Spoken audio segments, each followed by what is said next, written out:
வந்து யோசிக்கிறேன், டேய் ராம் சரண் வராத சீன் எங்கன்னா இருந்துச்சா இந்த படத்துல? பேர் போடும்போது பேரும் அந்த இன்டர்வெல்ல நம்ம பாப்கார்ன் காஃபி சாப்பிட்டோமே அப்போ ஒண்டிதான் ராம் சரண் இல்ல, மத்த எல்லா டைம்லயும் இருக்காரு.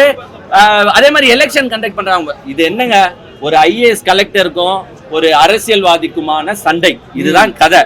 ஐபிஎஸ்ஆ இருந்தவர் ஐஏஎஸ்ஆ மாறுறாரு, ஐஏஎஸ்ஆ இருந்தவர் வந்து சீஃப் எலெக்ஷன் ஆபீசரா மாறுறாரு, அரசியல்வாதியா இருந்த எஸ்.ஜே. சூர்யா அரசியல்வாதியா இருக்காரு, சிஎம் நடுவுல ஆறாரு. அப்ப இன்டர்வல் பிரேக் விட்டுறாங்க, அதுக்கப்புறமா எலெக்ஷன் ஆபீசரா ஆறாரு. இந்த சண்டைய முக்கியமே என்னன்னா எலெக்ஷன் தான். எலெக்ஷன் எப்படி நடத்தப்படுகிறது ஒரு முக்கியமான சீன். அதை எப்படி தெரியுமா நடத்திருக்காங்க? நீங்க எல்லாருமே எலெக்ஷன் போயிருப்பீங்க, ஓட்டும் போட்டு இருப்பீங்க, உங்களுக்கு தெரியும் எப்படி எலெக்ஷன் நடக்கும்னு. ஒரு 5 பேர் சேர்ந்து கும்பலா போக முடியாது பூத்துக்குள்ள, போலீஸ்காரங்க இருப்பாங்க, சிஆர்பிஎஃப் ஃபோர்ஸ் இருக்கும். கும்பலா போனா உன்னை சுற்றுவான் எல்லாம் மீறினா. இங்க என்னடானா புல்டோசரை வச்சுக்கிட்டு போலிங் பூத்துல சண்டையை போடுறாங்க.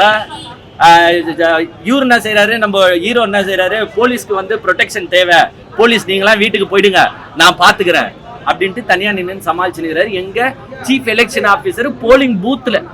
அதே மாதிரி பெட்டி அடக்கி வச்சிருக்காங்க, பெட்டி இருக்கிற ரூம்ல சண்டை.